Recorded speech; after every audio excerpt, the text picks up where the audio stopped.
मेरे बेटे का नाम हसन है। जब ये पैदा तो बिल्कुल सही हुए थे, बस 3 महीने के बाद इनकी ना आंखों में चीपड़ आने लग गए थे। तो फिर हमारे शौहर ने देखने लगे, कहने लगे ये 2-3 दिन से आंखें नहीं खोल रहा था। फिर जब उन्होंने इसकी आंखें खोल के देखी तो एक आंख में इनके डेले में सुराख हो गया, तो दूसरी वाली आंख पे इसकी सफ़ेदी आ गई थी। ऐसा हुआ कि इस बच्चे के साथ एक आंख में बच्चे की हमारी ज़ाया ही हो गई। मेरे 5 बेटा है, 2 बेटी है। ये बेटी जो है ये इसका 9 साल उम्र है।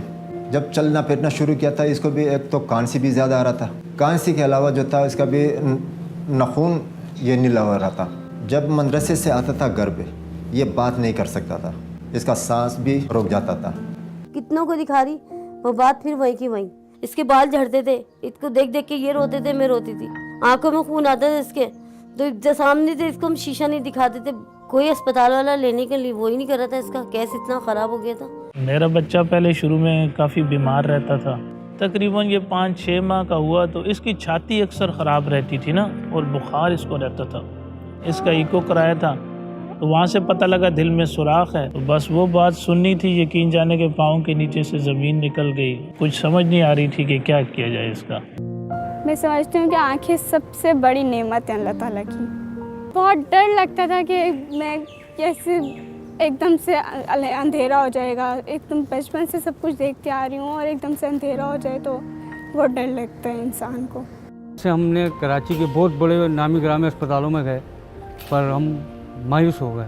वाहिद ये आगा खान है जहाँ हमारे को उम्मीद जागी। जिस तरह इसका ट्रीटमेंट हो रहा था, जिस तरह डॉक्टर आगे पीछे हो रहे थे ना, बस दुआओं के लिए हाथ उठे हुए थे उन लोगों के लिए। दूसरे दिन ही पता चल गया था हमें कि हमारी बच्ची महफूज हाथों में आ गई। इन्होंने फिर हमें अपने वेलफेयर में भेजा। वहाँ हम गए, उस डिपार्टमेंट में जितने लोग थे उन्होंने बड़ी अच्छे तरीके से हमें गाइड किया। सब मुझे इसी हॉस्पिटल से मिला है, मुझे कुछ करने की ज़रूरत नहीं पड़ी। हाँ ये कि मेरा किराया जो लग जाता था, बाकी को किसी उसमें मैंने 1 रुपया भी नहीं लगाया। बहुत अच्छा फील होता है कि हाँ अब मैं भी बाकी लोगों की तरह देख सकती हूँ। इतनी दौलत मिल गई कि आंखें सही हो गई मेरी। पर अल्लाह की ज़ात बहुत बड़ी है। अल्लाह ने हमारे को आगा खान तक लेके आया। आज माशाल्लाह हमारा बच्चा जो है वो तो मेरे पीछे भी लगता, वरना पहले हम लोग बाज़ार वगैरह कहीं जाते थे तो पीछे नहीं लगता था, अब तो पीछे भी लगता है हमारे वो। क़यामत तक हम ये नहीं बोलेगा कि हमारा बच्ची की या इसमें परवरिश या दवाई में या इसका बेड या कोई और में कोई फ़र्क ना सवाल नहीं पैदा होते। कि मैं उस वक़्त ये महसूस कर रहा था कि मैं तो इंतहाई मालदार तरीन बंदा हो।